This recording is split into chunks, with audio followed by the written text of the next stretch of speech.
standing firm with the truth and not going with popular stereotypes.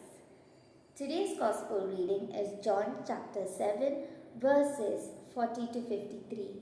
And we see in today's reading that there's a lot of debate, a lot of discussion, a lot of differences of opinion over who Jesus is, where he comes from, what is his native place, what's his bloodline.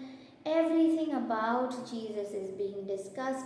However, the people are failing to listen to the message that Jesus is delivering. They are not letting Jesus' words touch their hearts. However, we see when there's this group of guards, when they go back to the Pharisees, when the Pharisees ask them, why haven't you arrested Jesus? They tell them that never before they have heard such a man speak with so much of authority and conviction, and Jesus' words are able to reach their hearts, and they weren't able to arrest Jesus. And when the Pharisees hear this, they downplay their words, and they say that you all too are deceived like the lay common people who don't know the law of God. They don't know God's commandments. They have not studied like the Pharisees have.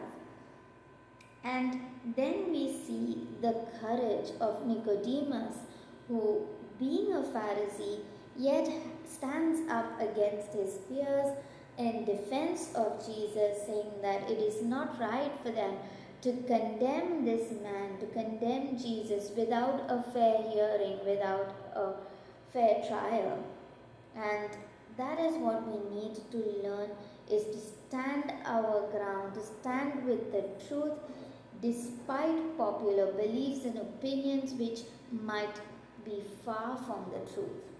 And that's a big lesson for us to learn today, that it is easy to make assumptions about people, about situations, and go with the flow or let it be, even if it is not with the truth. However, we see that like Nicodemus, we too should have the courage to stand up for the truth, to speak out in defense of people that are true. And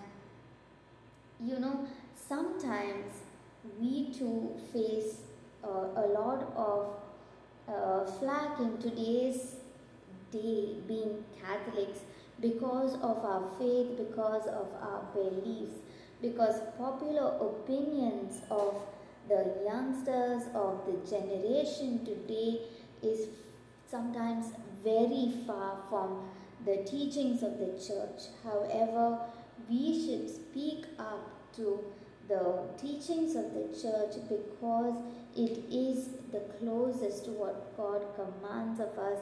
It is the truths by which we should live our lives.